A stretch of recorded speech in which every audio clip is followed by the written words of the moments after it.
So then guys, Apple could be working on a new Apple Watch, and this could be known as the Apple Watch Air. Now, why would Apple make an Apple Watch Air? Well, let me quickly tell you why. Right now, Apple have a certain type of kind of products that they make. They make a baseline product, they also make a budget product, they also make a pro kind of products normally, and they also make, say, an ultra light thin product too. In fact, take a good example here with the iPhone lineup. So right now with the iPhone lineup, if you want your kind of budget kind of iPhone, it's the iPhone 16e. And then if you said that was to the Apple Watch, that would be the Apple Watch SE. Then we have, say, a standard kind of iPhone, like the iPhone 17. And this right now relates to, say, the Apple Watch Series 11. Then we've also got the likes of, say, the iPhone 17 Pro and the 17 Pro Max. Well, you guessed it, that's like the Apple Watch Ultra. But we've also got the likes of, say, an iPhone Air. And we've also got things like the MacBook Air and the iPad Air. And so you get the idea that there's something missing here in the lineup of the actual Apple Watches. And this could mean an actual new Apple Watch known as the Apple Watch Air. Now, as you guessed it, as you can see from these renders here, the main difference with this Apple Watch would be its design and also it being super thin. Most likely, we're talking around about a 30 to 40% thinner device than what we have with, say, the current Apple Watch Series 11. And you can see a bit of a comparison here in the two different kind of watches in this render. So we would be actually getting a thinner watch being added to this lineup, what would be super cool to see. But then at the same time as well, you guys are probably wanting to know, well, what's going to happen here? What sacrifices are we going to get? Well, the thing is, what I'm going to say there is that obviously we have seen in the past, like with the iPhone Air, that there's been some bad sacrifices. But when you look at, say, a MacBook Pro or an iPad Pro, the sacrifices are not the worst out there. Like a MacBook Air right now, obviously you don't get a ProMotion display in it. You don't even get a mini LED display inside of it. Yeah, it is affordable, and yet it's also super thin and also light to take around. The same with the iPad Air. It has, say, the last generation chip of what it has compared to the iPad Pro, and you don't get the ProMotion display, and you also don't get the likes of, say, a sort of OLED display inside of it too. But you get the idea, you can get it at a cheaper rate and it's still really powerful. Now, I think with the likes of Apple are to bring out an Apple Watch Air, it would be something very similar here. What would happen? We probably wouldn't have as many sacrifices as, say, the Apple Watch SE, but at the same time as well, it might not have exactly all the same features as, say, as an Apple Watch Series 11, or if it does, it will cost slightly more for that premium to have it. So what I'm personally believing is that with this Apple Watch, you will probably get very similar features to the Apple Watch SE, if not a bit more. Probably you will get a better display. You'll probably get exactly the same display as what you get with, say, the Apple Watch Series 11, but for sensors wise, it would be the same as what you get with the SE. So you might be missing one or two little extra bits there, but also obviously it comes at the cost of a thinner device. But the next thing you might be asking is about that the Apple Watch, Air battery life is probably going to suck here. Well, personally, I don't think that could be the case. Do remember this year we've got introduced to the likes of the C1 chip, the C1X chip, and also the N1 chip. Some years ago, Apple brought Intel's modem division and brought it in-house, and they've been working for years now to make these chips, and they finally came out this year. Like I said, C1, C1X, and then the N1. And obviously, as we go into the future, we're going to see, say, the C2 chip or the C2X, and also the N2 chip, and so on and so forth. And I think the same thing is going to possibly happen here, that Apple could do this inside of their watches as well. Build their own custom modems, because right now they don't. They actually get them from, say, Qualcomm, and so, it's not built from the ground up. So what I personally believe is that Apple are going to probably put this in with their chip as well for the Apple Watch, and this would result in great battery life. When I say great battery life, I mean it would probably be on par with the Apple Watch SE battery life. Do remember that the likes of the Apple Watch, Series 11 is better in battery life than what you get with an SE. But, I haven't heard too many of you guys out there saying that you own an Apple Watch SE and, for example, the battery doesn't get you through a whole day.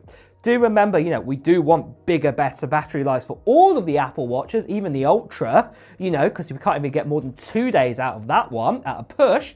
But the point is, you get me, you can get a day at least. And most of you guys, including myself, when I wear my watch, I put it on charge overnight. Or if you're one of those people who do wear it overnight, you generally put it on your desk, on charge or something for an hour during the day to get yourself back up and running. So this is something else that would probably happen with this Apple Watch Air, is that it'd probably be on par with the battery life of what you get with the SE, but slightly underneath what you get with the Series 11. But like I said, you guys who own SE, the current generation or even the last generation, none of you guys have ever complained that the battery does not get you further than a day. So that is one of those things that Apple do probably recognize that, and that they'll probably make it linked to be the same sort of battery life, at least the same as the Apple Watch SE. Now, the other thing to add in there to help with the battery life is that more than likely the actual size of it would probably be the larger one. So right now, when you get yourself an Apple Watch SE, or if you get yourself the Apple Watch Series 11, you get 2 sizes.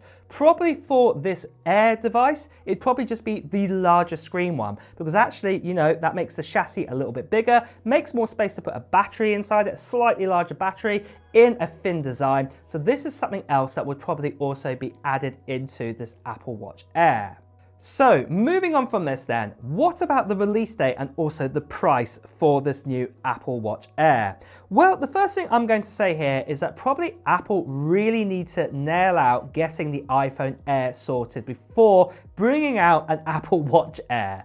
Do remember that the iPhone Air hasn't been the most successful launch out there. And the main reason behind it is because too many sacrifices were put in the device. And that was that we're missing out, say, an ultra wide camera, we're also missing a speaker too. And we've got the A19 Pro chip inside of a phone, what doesn't really need an A19 Pro, probably just an A19. And I've obviously given my thoughts about this. We do need that speaker, we do need that camera. And personally, I don't think we need the A19. We can just do with an A19 normal and reduce the price by $100 down to $899 US. Because as you know right now, you can get the iPhone 17 normal for, $200 less than an iPhone Air, and you technically get more of a phone apart from a larger screen.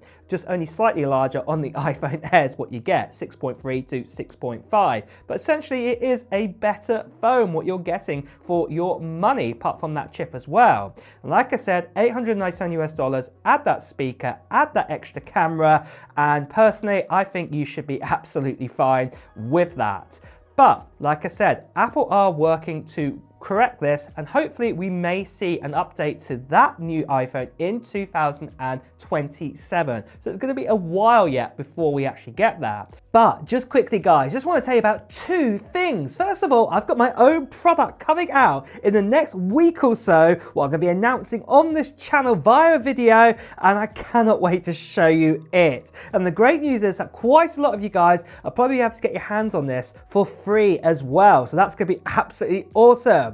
But the other thing I want to tell you about is the giveaway we're doing on this channel for this right here. It's an iPhone 17 Pro Max on an international giveaway on this channel that I'm giving to 1 lucky subscriber in mid-January 2026. And the great thing is, anybody around the world can enter into this international giveaway, and so much so this iPhone 17 Pro Max also has a physical card slot inside of it, SIM card slot. So this basically means that if you're in a country that doesn't allow eSIMs, you can still use this phone too. So that is really great news. Now, to enter into the giveaway, you just have to do 2 things. The first thing you need to do is just put down some comments below of what technology gear you're hoping to get in 2025 or into early 2026. Maybe it's going to be a new iPhone, maybe it's going to be a new MacBook, maybe it's going to be nothing to do with Apple whatsoever. It could be a Nintendo Switch 2, for example, or something else. Well, just let me know in the comments below. Now, the other thing then, what you need to do is make sure you check out the video that I'll be bringing out in mid-January time, giving you more details about the giveaway.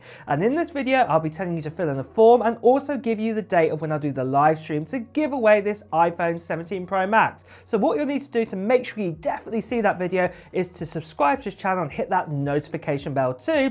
Plus you want to be a subscriber, because obviously I'm giving this away to a lucky subscriber. Now, the last thing I just want to also mention to you guys that sadly there are still lots of scammers and spammers out there. People still impersonating me, intending to WhatsApp, Telegram, Instagram, direct message. Please do ignore these people, basically right here. Please do report them.